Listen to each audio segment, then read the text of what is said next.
Hello children, the continuation of the Happy Prince lesson. I can see a young man, said the prince. He is trying to finish a play for the director of the theatre, but he is too cold and hungry to write.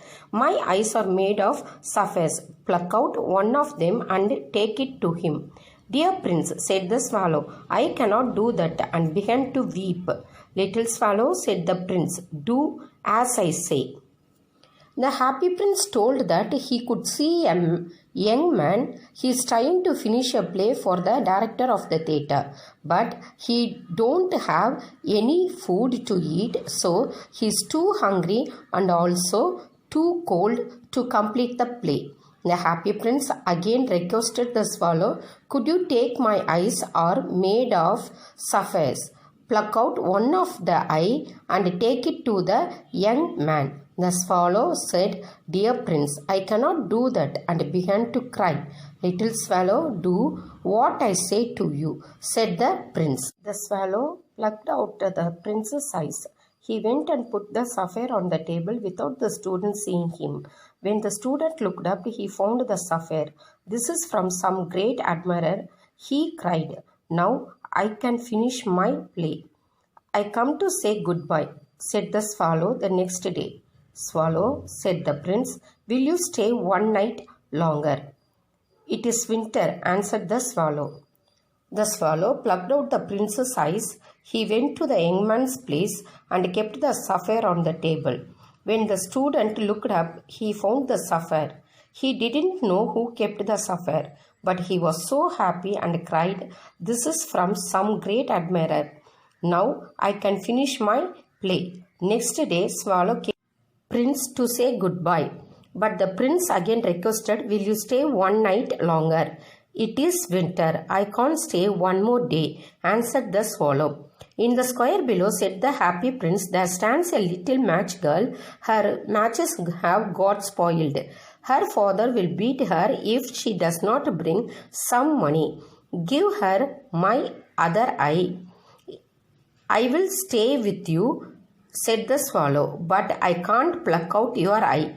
Do as I say, said the prince. There is a little match girl, the girl who is selling matches, who stands in the square below. Square, there is an open area surrounded by buildings on four sides.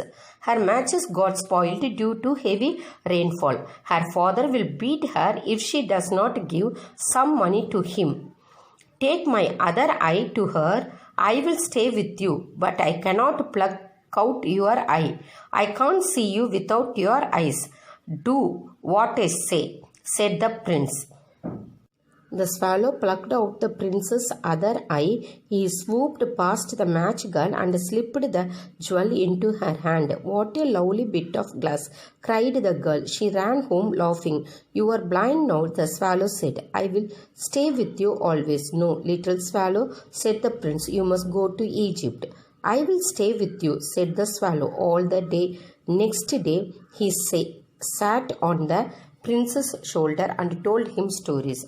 The swallow plucked out the other eye of the prince. He flew quickly downwards to the match girl and gave the jewel into her hand.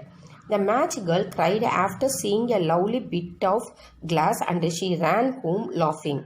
But swallow worried about the prince. I will stay with you always, because you are blind now. No, little swallow, you must go to Egypt, said the prince. But swallow refused. I will stay with you, and he sat on the prince's shoulder and told him stories the whole day.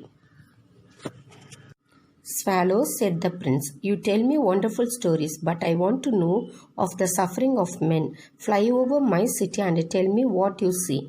The swallow flew over the city and saw the rich making merry, while the beggars were sitting in the cold.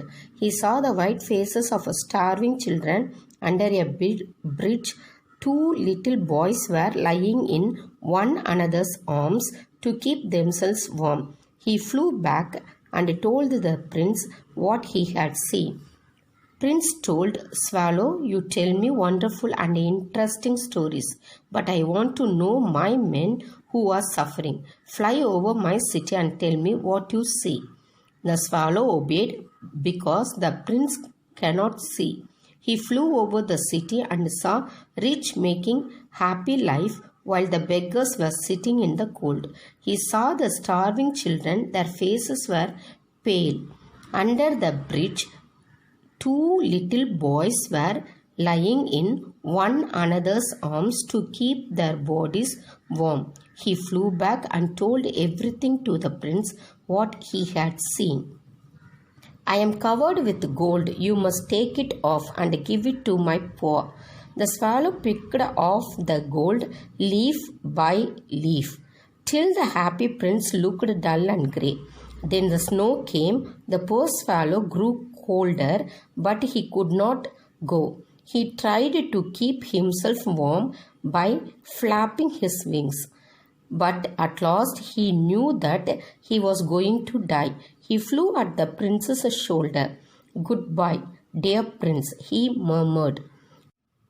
"I am glad that you are going to Egypt," said the prince. "It is not to Egypt that I am going," said the swallow. "I am going to the house of death."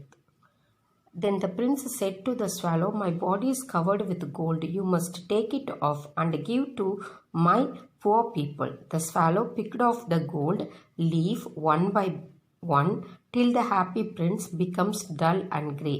Heavy snow was fallen everywhere.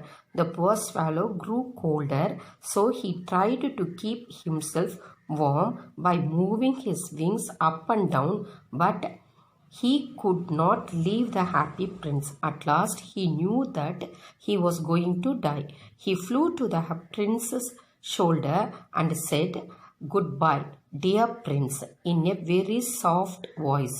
"I am happy that you are willing to go to Egypt," said the prince. "It is not like that. I am going to die now." Here ends the session. Hope you understand the lesson. Thank you, children.